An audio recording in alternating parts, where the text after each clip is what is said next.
Les vraies voix Sud Radio, le grand débat du jour. C'est une signature inespérée, obtenue in extremis. Malgré un départ précipité du G7 lundi soir, Donald Trump a créé la surprise en signant un communiqué commun. Nous demandons instamment que la résolution de la crise en Iran aboutisse à une désescalade plus vaste des hostilités au Moyen-Orient, y compris à un cessez-le-feu à Gaza. Depuis son avion présidentiel, Donald Trump n'a d'ailleurs pas hésité à critiquer ouvertement son homologue français quant aux causes de son départ. Le président français Emmanuel Macron, en quête de publicité, a déclaré à tort que j'avais quitté le sommet du G7 au Canada pour retourner à Washington afin de travailler à un cessez-le-feu entre Israël et l'Iran. Faux, que ce soit volontaire ou non, Emmanuel se trompe toujours. À suivre. Emmanuel Macron ne comprend jamais rien, a affirmé Donald Trump pour se faire de la publicité. Il a dit par erreur que j'avais quitté le sommet du G7 au Canada pour travailler à un cessez-le-feu entre Israël et l'Iran. C'est faux, tacle le président des États-Unis. Alors parlons vrai. Est-ce que les mots de Donald Trump sont du mépris pour Emmanuel Macron? Et à cette question, comme dit Trump, Emmanuel Macron se trompe-t-il toujours en politique étrangère? Vous dites oui à 96%. Vous voulez réagir? Aude et les vraies voix attendent vos appels au 0826 300 300. Et Pascal Boniface est avec nous, fondateur et directeur de l'ERIS, l'Institut des Relations Internationales et Stratégiques, auteur de Permis de tuer chez Max Milo. Merci d'avoir accepté notre invitation, Pascal Boniface. Philippe Bilger. Baudelaire disait qu'il était piquant d'être traité d'idiot par un imbécile. Eh bien, il me semble que Donald Trump, lorsqu'il affirme que le président Macron se trompe toujours, est tout de même très injuste. Et lorsque Sud Radio pose cette question pertinente qui consiste à nous demander si la part internationale d'Emmanuel Macron n'est pas la plus faible, on est obligé de se demander alors qu'est-ce qu'il reste à côté. Fondamentalement, je pense que sur le plan international, on peut avoir des divergences avec Emmanuel Macron, mais il tient largement le choc par rapport au début du nouveau mandat de Donald Trump, et je dirais même que sur le plan de la géopolitique, il me semble qu'Emmanuel Macron n'est pas médiocre, et que je dirais même que parfois il relève le niveau européen et a des positions très justes sur les deux conflits fondamentaux aujourd'hui. Mickaël Sadoun. C'est assez ambivalent pour moi parce que quand on parle de position de principe, je suis en général assez d'accord avec Emmanuel Macron, c'est-à-dire que je trouve qu'il tient bien l'équilibre dans certains conflits. Sa position récente sur l'Iran en disant nous défendrons Israël, mais nous ne l'aiderons pas à attaquer parce que nous pensons que sur le dossier du nucléaire, il faut passer par une voie diplomatique plutôt que par la guerre. Je trouve que c'est une position d'équilibre pour la France. Je ne dis pas que c'est mon opinion personnelle, mais en tout cas pour la France et pour ce qu'il représente, je trouve que c'est une bonne opinion. Sur le conflit russo-ukrainien, il n'a jamais totalement fermé le dialogue à Vladimir Poutine tout en accordant un soutien assez inconditionnel à Zelensky. Je trouve en général ces positions de principe assez bonnes, mais dans les résultats, Emmanuel Macron est mauvais, désolé de le dire, en matière diplomatique, il n'a que des mauvais résultats. Sur le plan européen, il a peiné à faire avancer une Europe qui de toute façon ne veut pas avancer avec lui parce qu'il est décrédibilisé à l'intérieur et qu'en plus l'Europe est de plus en plus populiste et à droite et à mon avis est plus souverainiste, et à mon avis c'est une bonne nouvelle. Sur le plan avec les pays arabes, il a réussi à se brouiller en même temps avec l'Algérie et le Maroc, ce qui est un exploit et on l'a déjà dit. En Afrique, la France a déserté au profit de la Russie et de la Chine qui maintenant ont une influence exclusive, et de la Turquie qui ont une influence presque exclusive là-bas. Donc pour moi, Emmanuel Macron a tout raté sur le plan diplomatique. Donc il passe pas en classe supérieure, visiblement. Je trouve Mickaël un peu dur. Alors sur le fond, je me demande s'il n'y a pas une explication psychologique, parce que Trump revient à Washington et en réalité, il veut faire croire que c'est peut-être pour négocier. Or, il semblerait qu'il y ait quand même une décision forte de frapper très durement dans 48 heures l'Iran. Et donc, évidemment, dans cette perspective-là, la sortie d'Emmanuel Macron, elle n'est pas tout à fait la bienvenue pour Donald Trump. Ça, c'est l'explication psychologique.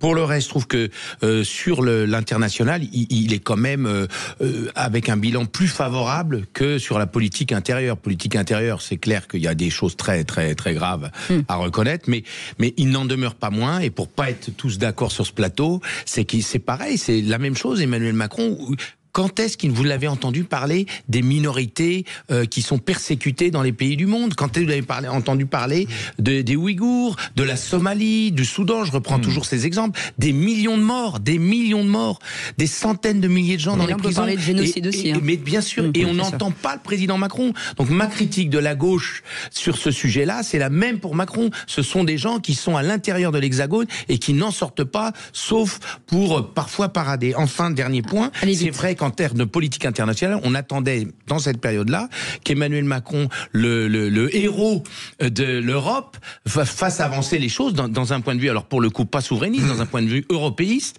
de faire avancer les choses, qu'on vende plus de Rafale, qu'on construise l'Europe de la défense, etc.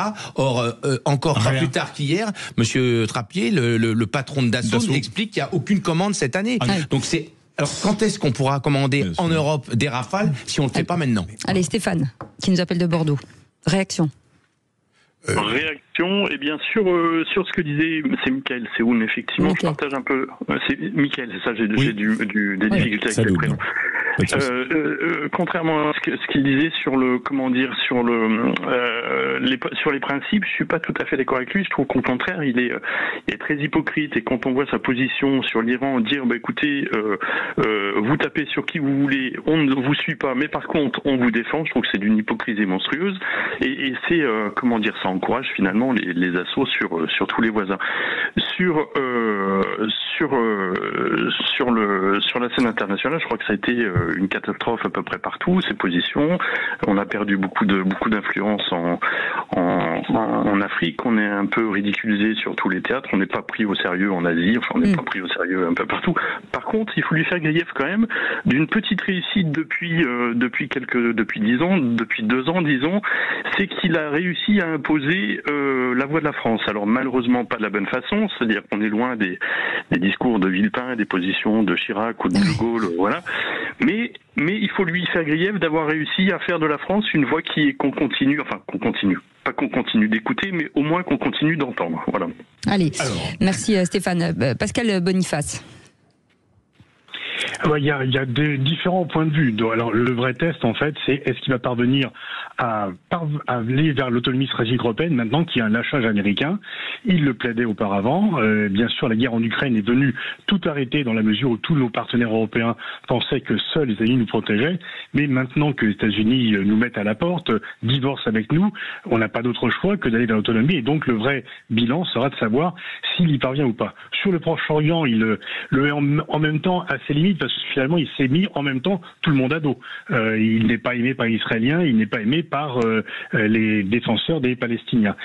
Que Trump l'insulte comme c'est fait là, c'est plutôt à son avantage, parce que Trump est tellement impopulaire que quelqu'un qui est attaqué par Trump retrouve une sorte de popularité, y compris en France, où on l'a trouvé un petit peu ambigu par rapport à ce qui s'est passé sur l'Iran, et où il avait privilégié, disons, l'alliance avec les États-Unis plutôt que d'avoir une politique française un peu autonome habituelle. Et donc, s'il y a une difficulté avec Trump, ça peut jouer à son avantage. Trump étant tellement impopulaire dans le monde et en France que ceux qui s'opposent à Trump recouvrent une popularité. Mais le vrai bilan de Macron, on le verra au niveau de l'autonomie stratégique européenne. Par contre, c'est vrai qu'en Afrique, ça s'est très mal passé. Et au Proche-Orient, on ne pèse plus comme on pesait auparavant. Mais Pascal Boniface, Philippe, pardon. Est-ce qu'il n'est pas un peu dans la provocation, Emmanuel Macron, justement, pour essayer de se faire entendre ? Non, il faut quand même dire aussi les choses à Trump. Excusez-moi, quand il dit au président du Burkina qu'il faut réparer la clim, c'est quand même pas la meilleure méthode pour parler à un homologue. Ça date un peu. Non mais excusez-moi, Philippe Bullière. Non mais calmez-vous. Calmez-vous. Allez-y, Pascal. Boniface. Là, je parlais de Trump. Donc effectivement, c'est vrai que les saillies qu'il peut avoir aussi bien sur le plan national que sur le plan international peuvent vexer les gens et ne pas être positifs. Mais par rapport à Trump, il faut quand même tenir tête. On ne peut pas accepter les multiples déclarations. Et l'objectif réel, c'est de faire un consensus européen en profitant que le chancelier allemand lui-même a déclaré il y a peu qu'il fallait que l'Allemagne l'Allemagne devienne indépendante des États-Unis. C'est quand même une révolution copernicienne pour les Allemands. Alors après, effectivement, la phrase pour le président burkinabé était pour le moins maladroite et on a loupé des occasions en Afrique de l'Ouest, c'est clair et net. Mais une fois encore, il est normal de ne pas accepter, de se laisser et Trump s'essuyer les pieds sur l'Europe. Et c'est là qu'il faut avoir aussi le courage de s'opposer à lui. Moi, je trouve que parfois même, il ne s'oppose pas suffisamment. Et peut-être, si j'avais un reproche à faire, c'est que sa recherche de cohésion occidentale, donc y compris avec les États-Unis, l'empêche parfois d'être le pont que la France pourrait être par rapport aux pays du Sud global, alors qu'il y a une attente traditionnelle de ces pays envers la France. Et maintenant, ils estiment que c'est plutôt l'Espagne qui joue ce rôle-là, sauf que l'Espagne n'a pas le poids diplomatique de la France, mais on est un peu plus absent.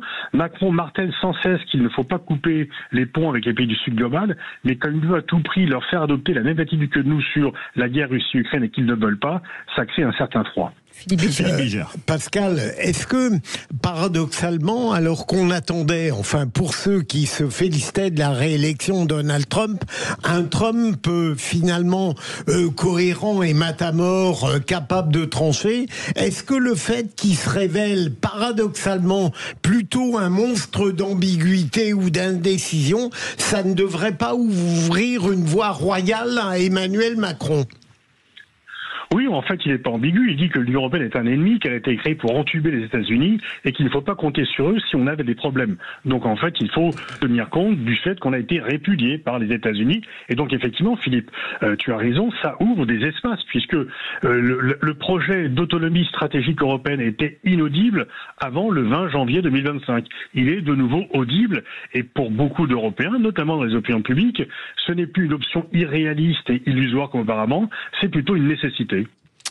Luc Gras. Non, je voulais simplement dire que chez Emmanuel Macron, les qualités qu'il a de charmeur égocentré peuvent être valables en politique internationale pour séduire. Et d'ailleurs, c'est souvent ce qui se passe avec Emmanuel Macron. Il séduit son interlocuteur, mais ça ne s'inscrit pas dans la durée. C'est une sorte de lévrier et c'est pas un coureur de fond. Donc en politique internationale, il obtient à chaque fois très bons contacts initiaux, mais comme dans la durée, il est fluctuant avec son nini, etc., ça met en difficulté. C'est dommage parce que ces qualités qu'il avait de séducteur auraient pu en faire un excellent médiateur, notamment dans le conflit au Moyen-Orient ou en Ukraine, etc. Mais il rate le coche parce que il délivre tout de suite ses cartes et il ne peut pas s'empêcher de prendre des postures. Et en médiation, les postures sont pas possibles.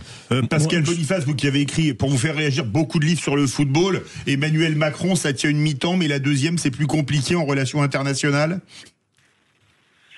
En fait, ça dépend aussi, une fois encore, il y a plutôt des victoires et des défaites. Il y a un peu, le tableau est mitigé. Il était très bien parti, il a suscité beaucoup d'espoir lors de son arrivée au pouvoir. Ensuite, ça a été très nettement ralenti. Donc là, il y a un défi Trump, il y a aussi un défi Poutine. Mais disons qu'il s'était réclamé du gaulo-mitterrandisme lorsqu'il arrivait, et ce gaulo-mitterrandisme s'est essoufflé au fur et à mesure pour être un occidentalisme plus traditionnel.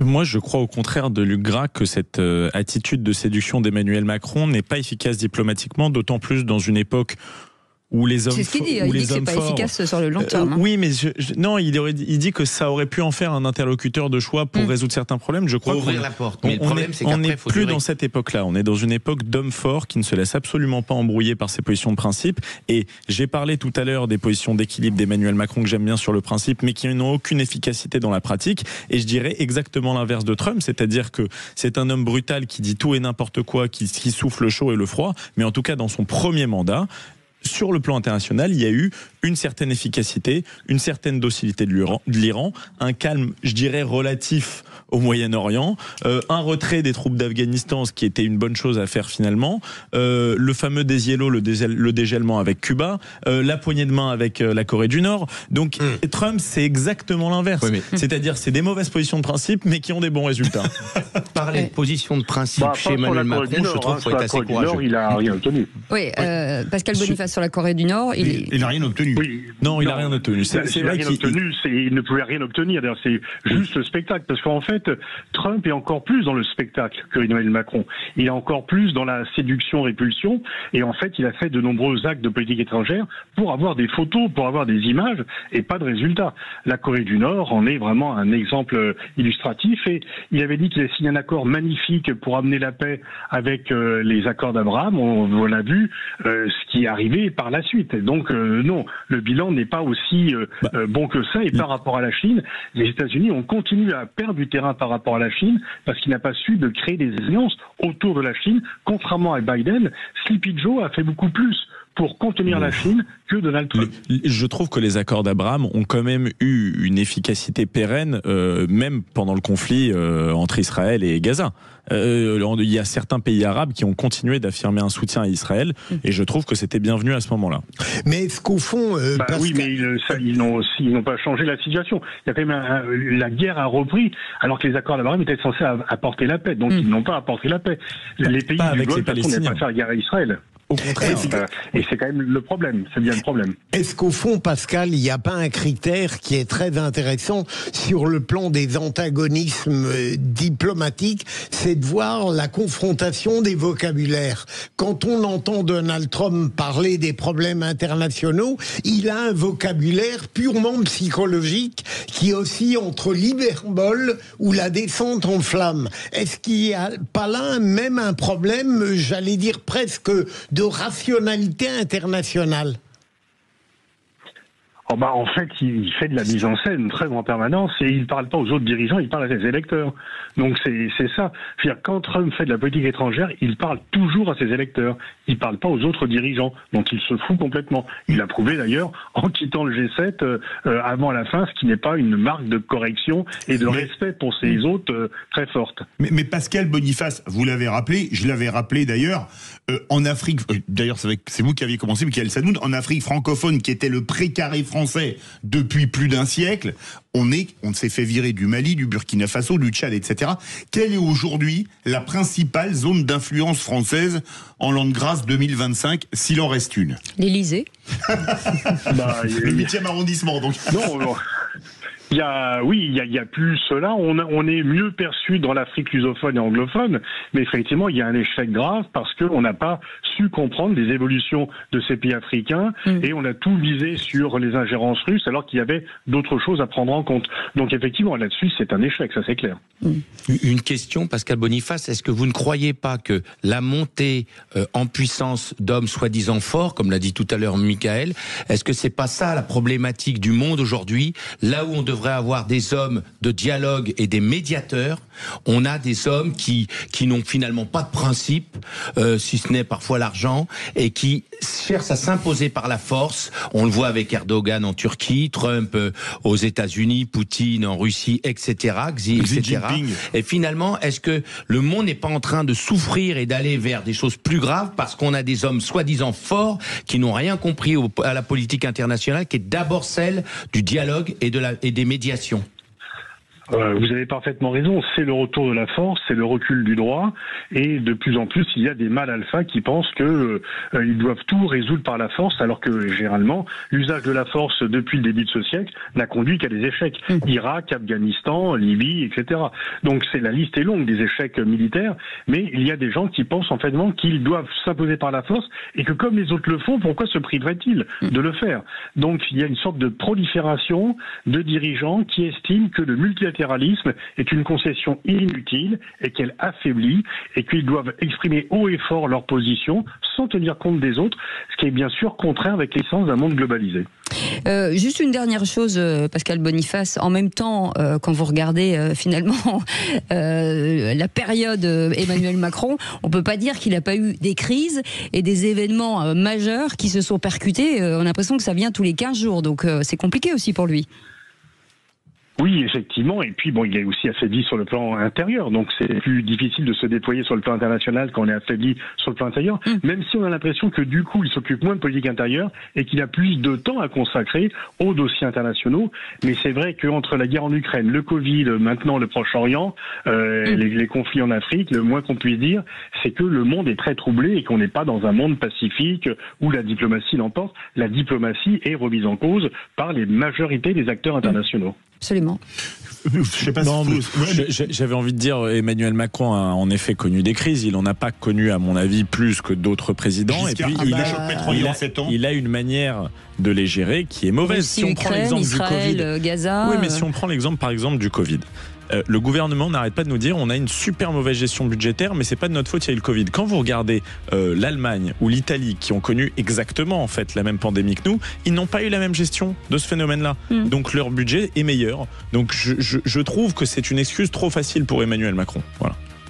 Merci beaucoup Pascal Boniface en tout cas d'avoir accepté notre invitation. Vous revenez quand vous voulez dans un instant. Quand il a parlé de mal alpha, moi j'ai tout de suite pensé à Philippe Billiger. Ouais. Bah pourquoi? Mais surtout lorsque bien, des animateurs s'excitent sur un problème capital. Les mâles alpha sont le mal du monde. Mais non, il faut des mâles alpha, c'est très bien. Il en faut arrêter. Il y a aussi des mâles. Vous en êtes un. Non, excusez-moi. Vous savez ce qu'on va faire? On va prendre une petite camomille. On revient dans un instant. Merci beaucoup Pascal Boniface. À tout de suite. Sud Radio, votre avis fait la différence. Oui, bonjour Sud Radio, merci de votre émission de donner la parole au territoire sur les campagnes. Sud Radio, parlons vrai.